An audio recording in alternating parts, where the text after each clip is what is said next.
All right, welcome back. This week's warm-up topic is combining like terms. Once again, probably something you've practiced a lot before, but here's a quick review.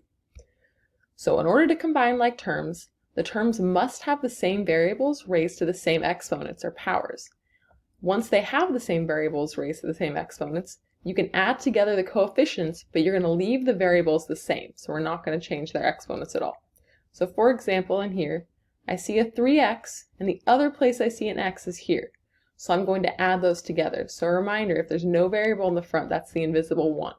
So we're going to do 3 plus the negative 1. So 3 plus negative 1 is 2x. And the x just stayed the same. The other two that are the same, the 2 and the 4 don't have variables, so those are like terms. So we can do 2 plus 4, which equals 6. So once you have combined the like terms, you just write it normally. It's called a constant when there's no variable, so that's going to go on the end, and you'll put the x, the term with the x in front of it. So let's see a few other examples.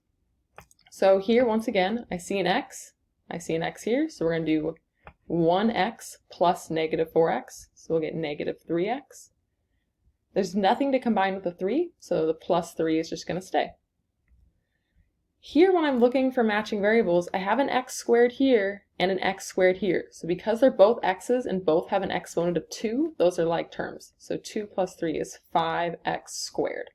And you don't change the exponent, it stays the same. The y's are a little bit trickier. This is a negative 1y plus a negative 1y.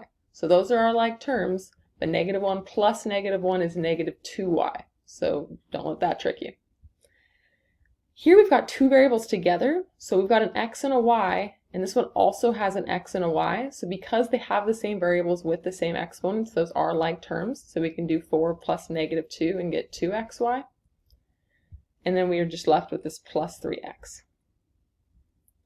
Finally, here I see a 2x squared y, so I'm looking for anything else with an x squared y. So here I run into another x squared y.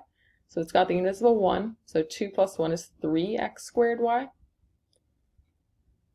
Then looking at this next one, I've got an x cubed y. Here I have an xy cubed, so because the variables don't have the same exponents, we cannot combine these together. So I'm just going to write them separately. So we'll have a 3x cubed y, and then a plus 5xy cubed.